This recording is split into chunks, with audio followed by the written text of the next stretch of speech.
What's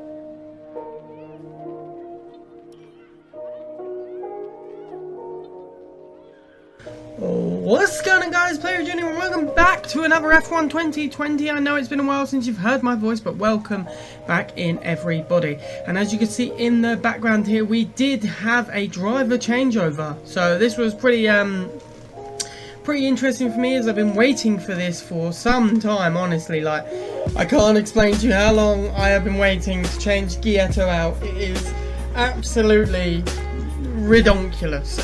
So as you can see, I was going to attempt to go for George Russell, but I wasn't. Honestly, this is the first time that obviously I've dealt with this driver's market. I don't know what to do or how this driver market works, yada yada, etc, etc. So I was just fiddling around looking at drivers, blah de blah. As I said, I didn't know how it works, what to do, exactly things like this. So as you can see, I did go to see Norris, but obviously I didn't have enough money for Norris, which is fair enough. I kind of thought that would be the case, but I thought I'd just check anyway, you know, just to make sure and stuff like that, just to definitely make sure I didn't have enough money for Lando himself. So obviously, as you can see in the background, I did go for, or I was looking to go for George Russell, and you're going to see how that attempt went. Kind of went terribly, as I said. You will see that itself. Which I kind of expected, because like I said, I didn't really know how to, you know, I didn't really know how to go for a driver, what the approach was, and stuff like that. And yeah, I just didn't know how it was going to go, and yeah, I just sort of did very poo, to be honest. I should have done a lot better. Instead of going for the small bid, I should have just gone for the large bid, and then I would have had Russell, but I went for the smaller bid. And yeah, as you're going to see, I didn't get Russell because, yeah, he just didn't want to come for the lower bid, which is fair enough. I fully understand that. So that was a failed attempt. Obviously at this point, then I thought, oh right, okay, I'll go back for Russell, and yeah, I couldn't. You could only do one negotiation, which was an absolute slap in my face, because I thought I'd be able to do more negotiations with Russell, but obviously, like I said, I clearly could not. So yeah, that wasn't fun. Was not fun at all, to say the least. It was definitely kind of what's the word we could use here? Shit. So yeah, we had to look for another driver, and the driver I did go for in the end was Mr. Jack Aiken himself. I thought, you know, he's not as good as, you know, he's got a lot of potential, Mr. Jack Aiken. I had to get rid of Ghietto because he was just an absolute poo driver. So yeah, I did go for Mr. Jack Aiken himself.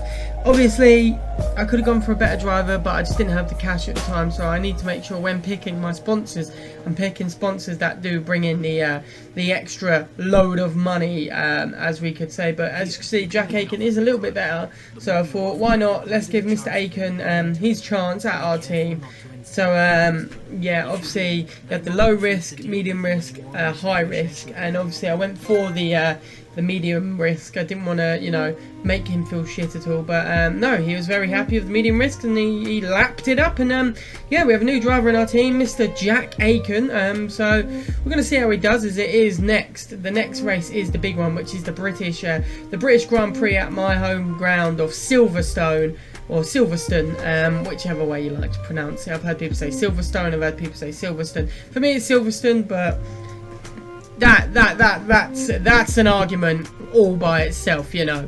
But yeah, for the next episode, I'm looking to do a live commentary. I want, you know, this is going to be interesting to see if I can do a live commentary with it. I want to see what you guys think, and yeah, just see how it all goes, really.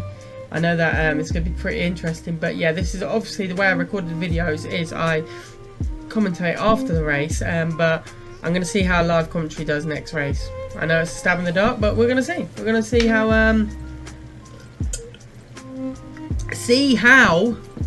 it gets on. As you did see, I had a few activities to sort out before. We had quite a busy one before Silverstone this week, so yeah, it was quite an interesting one, to say the least. And yeah, very interesting to see what sort of bits got up to upgrading the areas and stuff like that. But yeah, honestly, I'm excited for Silverstone. I can't wait to race in it. It's one of my favourite tracks, and obviously it's my home race. So let's hope I can, you know, live up to the expectations of it being the home Grand Prix. I don't want to, you know, fail miserably at my own home Grand Prix, because that is just an embarrassment of a thing, really. Can you imagine that, just racing at your home Grand Prix and failing very hard and miserably? But yes, let's stop talking. Let's watch the rest of this clip, and yeah, we'll be getting into the one the qualify. Oh, we got the Japanese invitation first, so let's get into that.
So guys, as you can see in the background, we're going to do the qualifying pace for Silverstone. As you did see, I did have the Japanese invitation, and then also had to go back into the menu to sort out 2 engine parts that did fail. So yeah, as you can see in the background, we're just getting ready to load up the the qualifying sim for Silverstone. Sorry about my voice, I'm kind of losing it, I don't know why.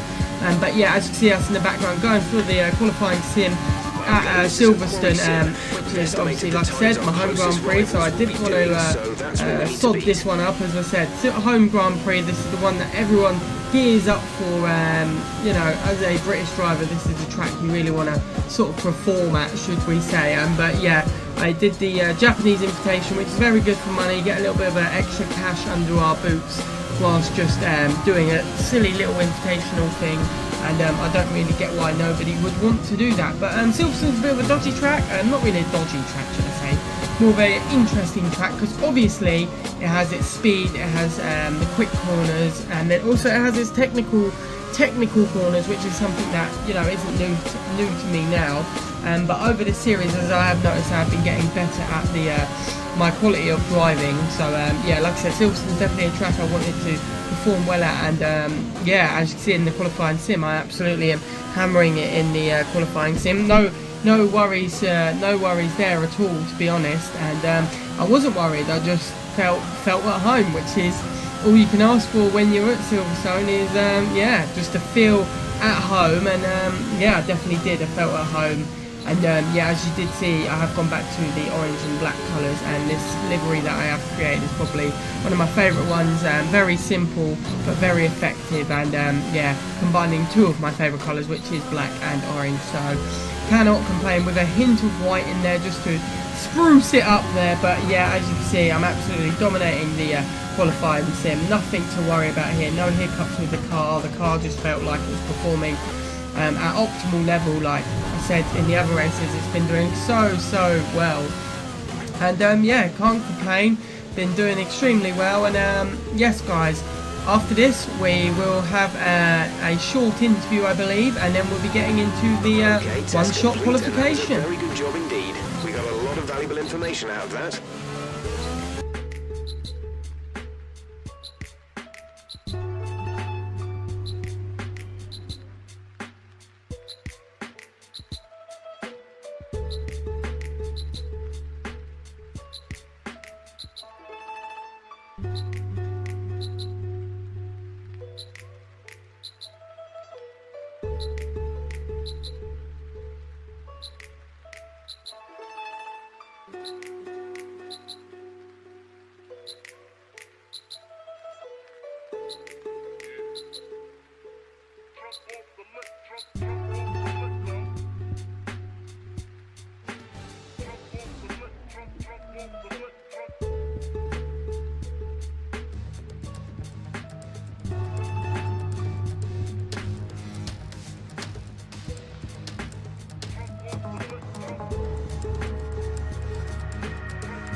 So guys, as you can see here, we're looking at the tyres and stuff. We're about to get into our one-shot qualification here at Silverstone. Yeah, like I said, going into this I was very excited. I did say we had an interview, but I got that wrong.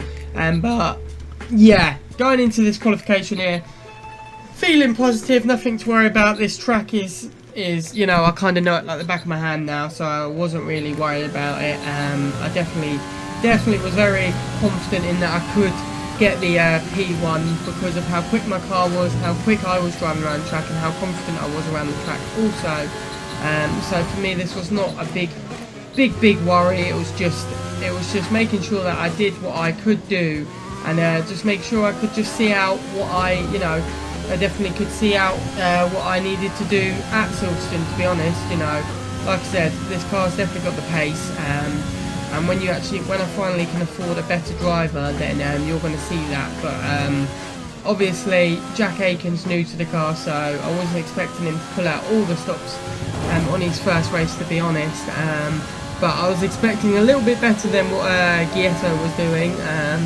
And then even if Aiken couldn't pull it out, then I just don't really know what's going on, to be honest. How I can pull a P1 pretty much every race, but my driving partner is only pulling a P20 or whatever it is. So it's like we're driving in two completely different cars, if I'm honest.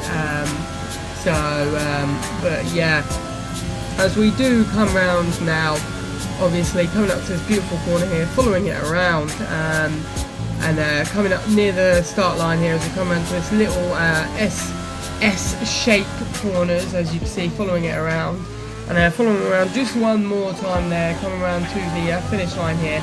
As you can see, we're miles ahead in front of the Mercedes there, and as you did see, we have just come across line in a very pretty P1. Like I said, very confident, knew I was going to get P1, and there's just no doubt really that I was going to get the P1. As we do go down the board here to see where our new driver, Mr. Aiken, did finish, and he did finish above George Russell and Latifi, which is something that Mr. Ghietto wasn't doing all so often. So I guess it is a positive step in the right direction. Obviously I'd like him to be a bit higher, but you can't always get what you want in this game. Sometimes you just got to take it. But yeah, Claire's got a lovely interview for us. Let's see what she has to say.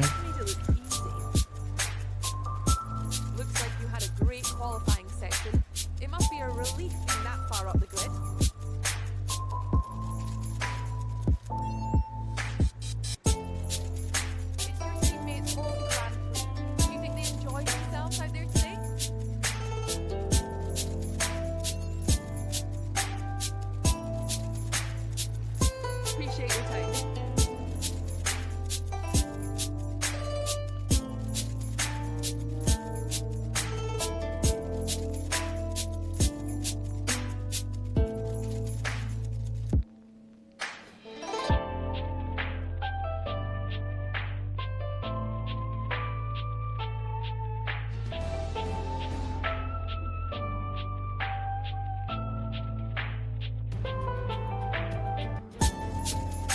We return once again then to the home of British motorsport and the birthplace of the Formula One World Championship.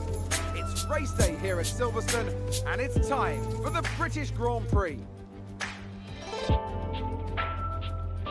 With good opportunities to overtake at the end of the Wellington and Hangar Straights, there's a lot of potential for close action around the 3.6 miles of the Silverstone circuit. With 18 corners and average lap speeds of around 145 miles per hour, it's also one of the longest and quickest circuits on the calendar.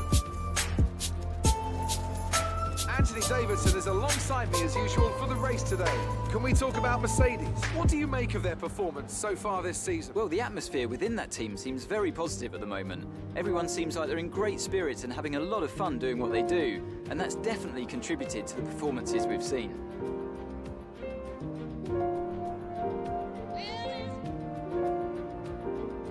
Before we begin, let's take a quick look at the grid lineup for today's race. Bird lines up on pole position, and it's Lewis Hamilton alongside. Considering the rest of the grid, we have Bottas, Verstappen, Charles Leclerc and Albon, Ricciardo, Stroll, Norris and Sergio Perez, Sainz, Fiat, Pierre Gasly and Vettel. They've taken a grid penalty. Giovinazzi, Ocon, Kevin Magnussen and Roman Grosjean. Aitken, Russell, Latifi and Kimi Raikkonen finishes off the grid.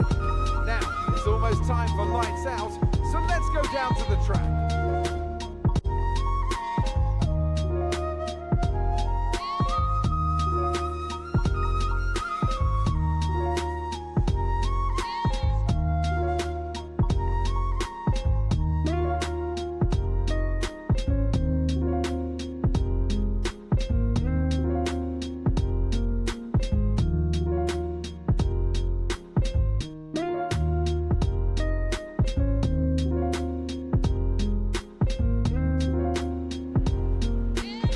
Okay, I know it's your home Grand Prix, but treat it like any other race. Don't take unnecessary Well, what's going on, guys? Player Junior back with another F1 2020 video, and we are here at the race. So we do get the 5 red lights, me looking behind, and away we go, ladies and gentlemen. We are at home this week in the Silverstone, or the Silverstone Grand Prix. And yeah, you guys have seen what's been going on in the video so far with our qualification pace and also our actual qualification starting in P1. There's a lot riding on this race. As like I said, it is the home GP, so I did have to win this. There was just nothing else in my mind. I wanted to win this home GP. This is my home GP. I'm not letting anybody else take this off me. It's the track I should probably be most best at because it is my home GP, and or the home Grand Prix or Grand Prix, whatever you like to say, ladies and gentlemen. We do not judge around here. But yes, it feels good to be back recording and doing the race commentary once more. Like I said, next episode is going to be a bit different because I am going to be doing the live comms, so you'll be seeing my every reaction, because I'll probably do face cam for the next video, which is going to be a spicy boy for me, because obviously I haven't done face cam before on an F1 video, so it'd be interesting to see how you know, how it minces in, should we say, with the old race category itself. But as you do see me go off a little bit there, as we are coming around here, we are quite far ahead, as you can see by the mini map. In the bottom left hand corner there, only the silver arrows are behind us, and even then they're not behind us. Obviously on corners they do catch us up, because that's what happens in racing. You lose quite a lot of speed in the corners, but when you come in these straights, as I do set the fastest lap, as you just see, when you come in these straights you will see the car really pick up and pull away.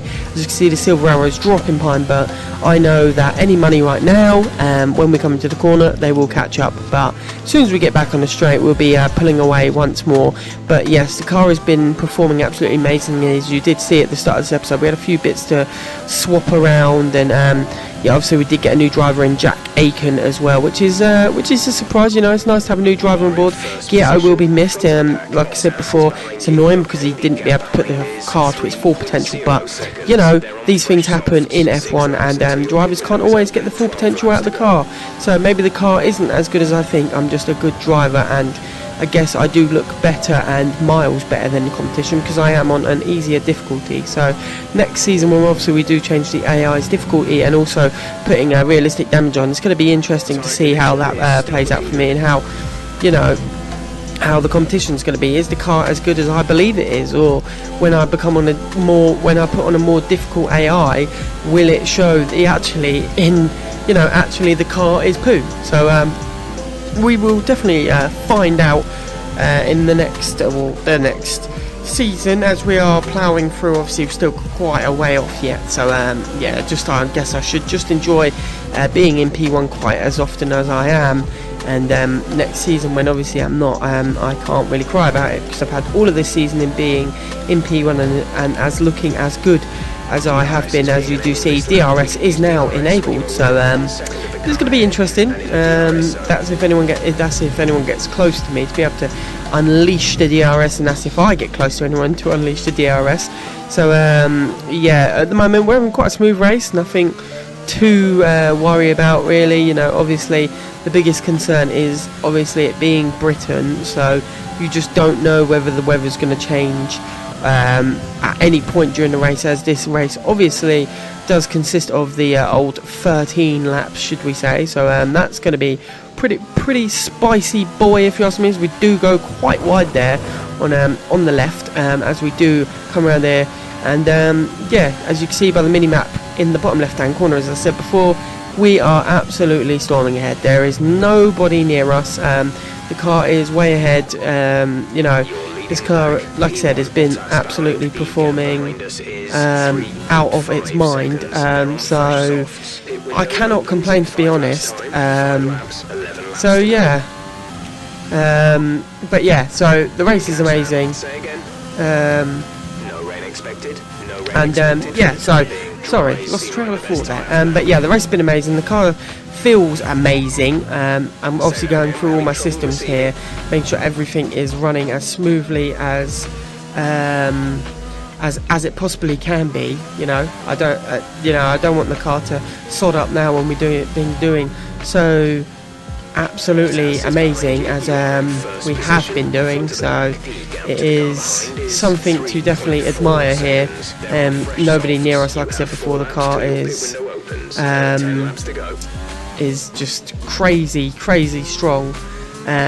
So like I said, but when we put the difficulty up, it's going to be interesting to see how that is going to affect the game, and also how good our car is performing. Obviously I don't think it's going to affect it too much, because the car's just an amazing, you know, it consists of my two favourite colours, black and orange, so I can't complain. I'll probably stick with this now until the end, until I get bored again of the colours, but black and orange seems to be my favourite, and I like this design I've got going on at the moment. It's quite slick, unless obviously with the new podium pass that has recently come out, there might be a cooler more stylish design that I can incorporate, you know, the black and orange in and make it look a bit more slicker. But at the moment I kind of like it, you know, nothing too out there. Obviously for a while I did have the electric green and white and black, which was just insane, you know, completely different from anything else on the track. But I decided to go back to my favourite colours, which is black and orange, and then obviously it has a little bit of white on it, as you can see by the white stripe down the straight of my helmet. So we are on lap 4 of 13,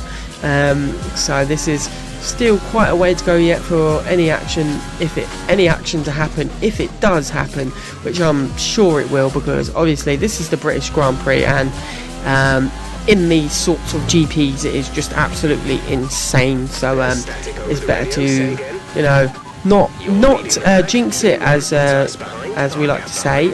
So fingers crossed we don't jinx ourselves here, saying that obviously nothing's going to happen, when actually in reality it could possibly happen here. So yeah, I haven't obviously been able to record one of these sorts of episodes where I'm able to commentate over for the last 2 videos, I think it is, because obviously life has been in the way. I have recently just gone back to college to do my motor mechanics, so it has been quite a busy time for me, and obviously with the strains of my actual job, so it's just been very busy. So I'm very sorry for the lack of commentary for people who like to hear my voice. I don't know what absolute madmen / women out there would like to sit and listen to my mundane voice while I commentate over some very poor racing. But if you do, thank you for that, and if you do enjoy hearing my voice, please do hit a like button, because then I'll definitely know that there's people out there who do enjoy this boring, mundane voice. But yeah, so like I said before, in this episode we did get Jack Aiken as our new driver. I obviously did initially want Lando Norris, but obviously his paycheck is ridiculous, so we're going to have to maybe look at a few sponsors if we want to go for a big boy driver in the future. But then I went for George Russell, and obviously, like I said, I don't really know how the transfers, I don't know how it works. I didn't know that you could only get one chance at it. I thought it was like FIFA, where you could have multiple stabs at a player, and obviously the negotiation goes down, bloody blah. But yeah, obviously I didn't get George Russell this time, which is sad for us, because obviously it'd been good to get old Georgie boy on board. But we move on. Mr. Aiken is still just as good. Obviously, like I said, maybe I should have kept with Gietto, because he was dirt cheap and he was getting better. But I haven't got time for that. Obviously I want to switch up, make the game a bit fresher, because obviously when you've got the same driver, same car, bloody blah, for the whole season, it can become very boring and stale. So it's better to you know, get new drivers in, switch it up and that, and yeah, obviously like I said, don't always get a lot of opportunity to change your drivers over, as they are with you for 100 and something days.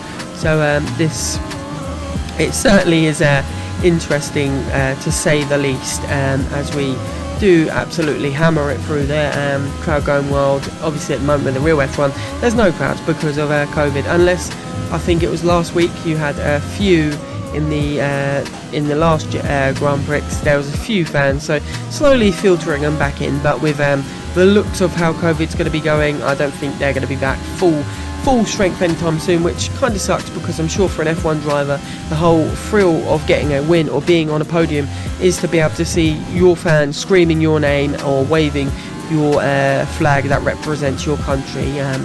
You know, so it does suck for that, but I guess we will just have to keep waiting until COVID is no longer a thing. But yeah, we can't really say that word too much, because we'll probably get monetized, or demonetized should I say. But now we are on lap 7, and as we did just set another quickest fastest laps, you know, so we've still got quite a few laps to go in this race, so anything can happen, like I said. But I am absolutely miles ahead, so I can't really see much else happening in this race unless somebody gets knocked out of the race, which is likely, because that does occur quite a lot in these old episodes. So yeah, we will have to just wait and see to see if anybody is knocked off track, or you know, power failure, as that's quite a big thing that's been happening at the moment in these F1 series, is the power failures and cars just completely breaking for other companies. Obviously we haven't had that problem as of yet, which I hope it doesn't occur, touch head / wood. But yeah, you never know in this game. One racer could be storming it, and the next minute, boom, there goes the engine. and I'm out, which I haven't occurred yet. Like I said, touch head / wood, but you don't know what happens in these games. 1 minute, like I said, it could be full engine, and next minute it could be no engine. Whew. Sorry, yawning my head off here, as we do come through to the snaky section, as I do like to call it. Obviously, it's got a more technical name, but I can't remember it off the top of my bonnet. So this is my pit window lap on lap 8 here. This is where I will be going in to change onto the lovely mediums from the softs, as these softs are probably absolutely worn into the ground.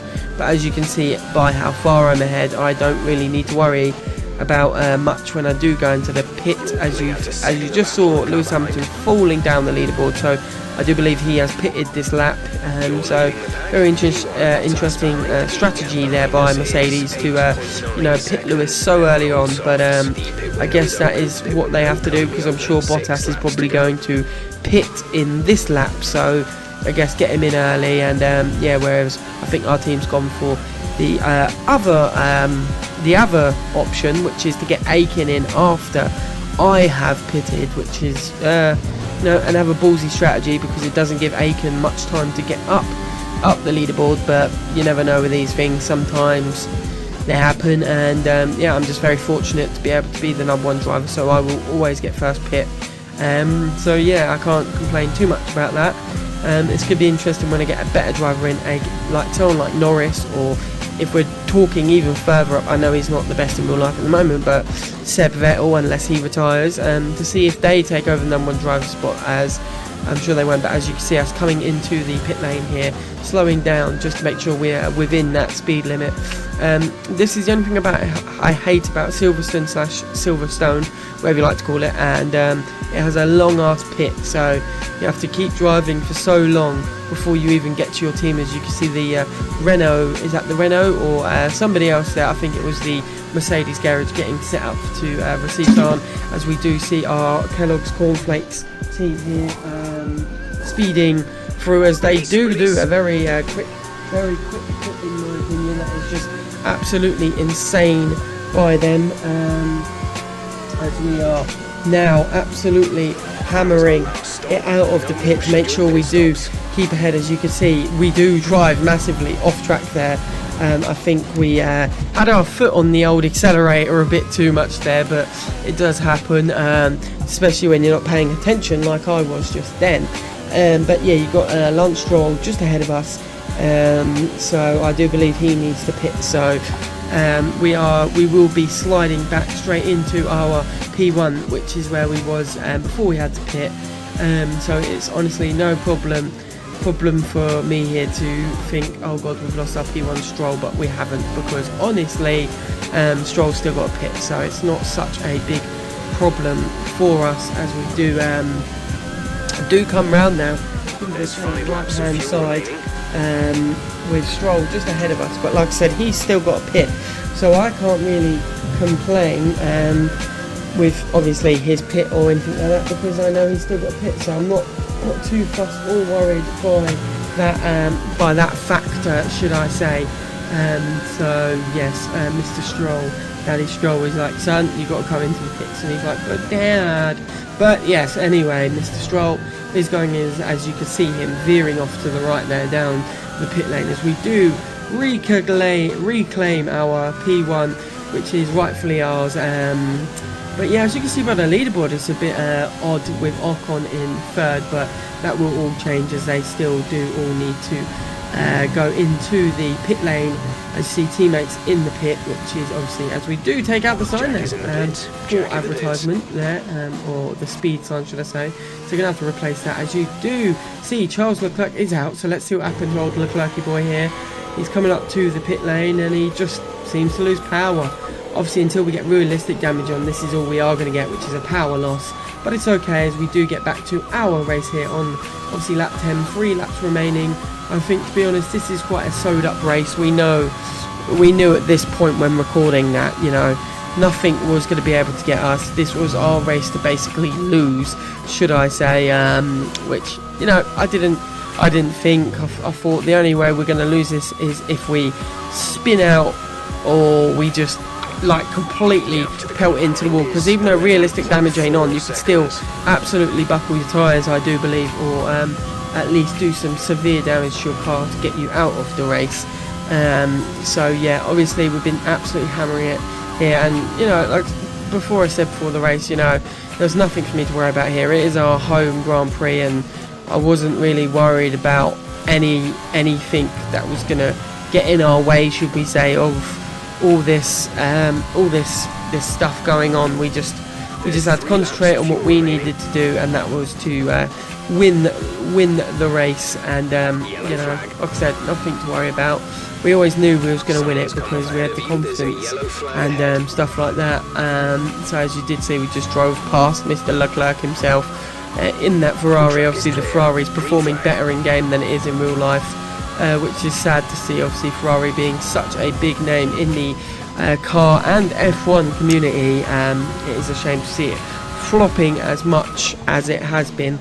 Obviously poor legends, that is Sebastian Vettel, has been having a torrid time at Ferrari. Obviously he's been there a while, but it's going to be good to see him in one of my favourite, one of let me say that right now, one of, obviously McLaren's one of my favourites, but Aston Martin, it's going to be interesting to see them in the F1 scene, as obviously, like I said, they're one of my favourite car manufacturers, and obviously they are a sponsor to old Red Bull, so it's going to be weird to see Red Bull without the Aston Martin logo on their car. So and you know, it's going to be a big change next season. Also you've got Alpine Racing, which will be taking over Renault, or Renault's changed their name, which is going to be crazy to see. Obviously Renault's a stock name in the F1, and it'll just be interesting to see them change their name. I don't really know what I think of it.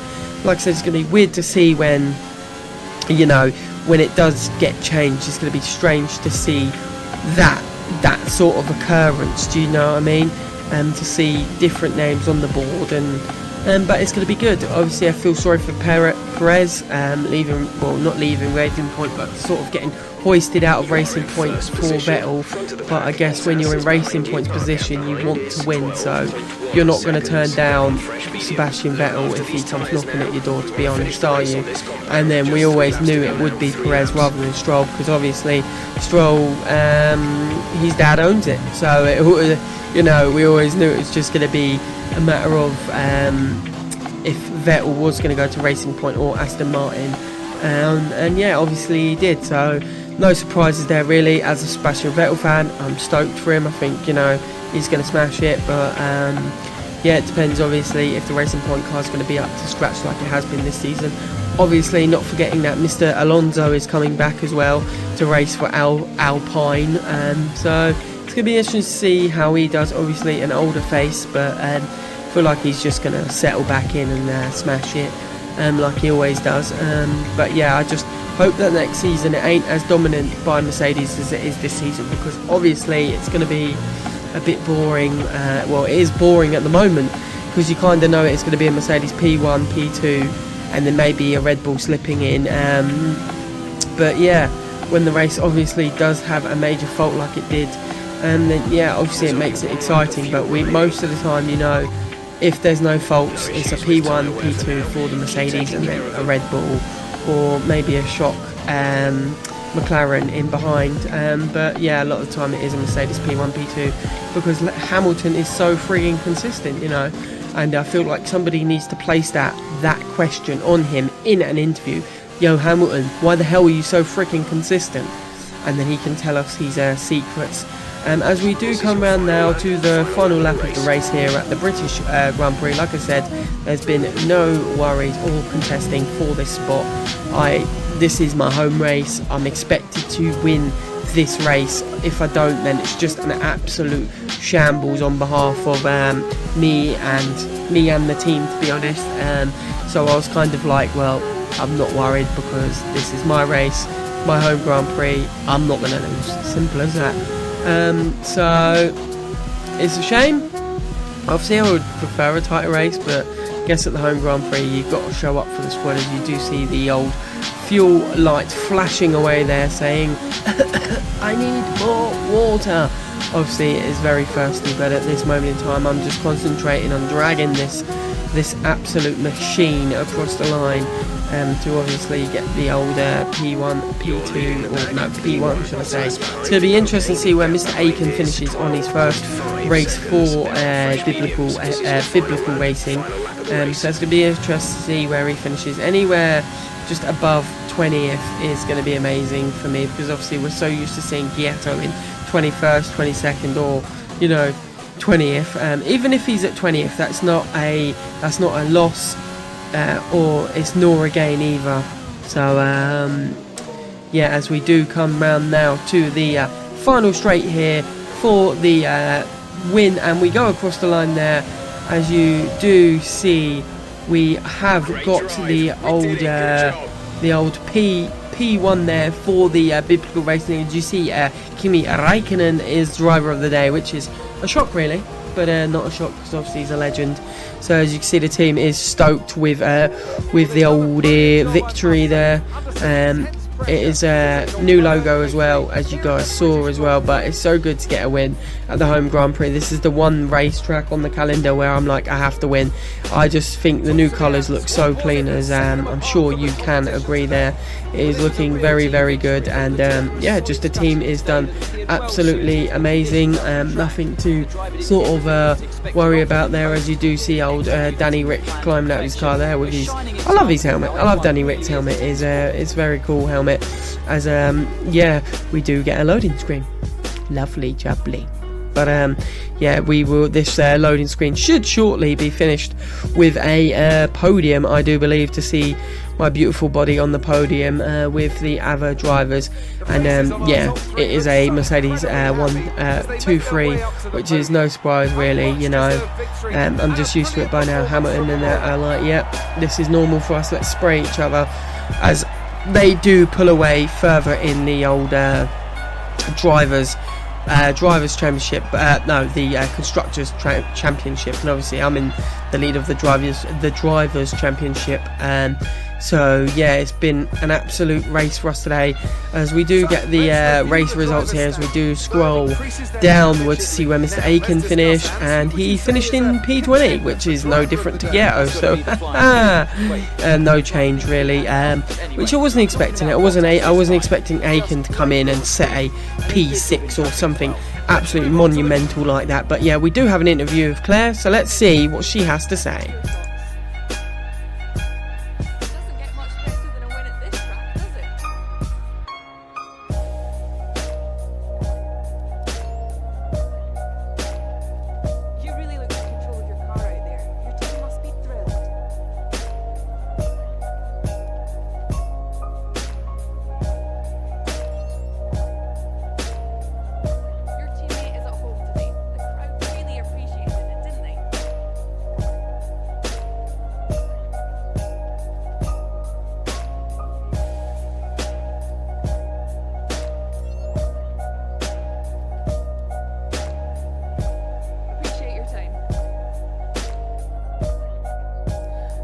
So as you just did see there, we finished our interview with old Clary Bald there, but that is the end of the episode here. Thank you for everyone who's obviously privately messaged me or spoken to me, and people who I know who watch my videos and said we do miss, the live commentary rather than the robot.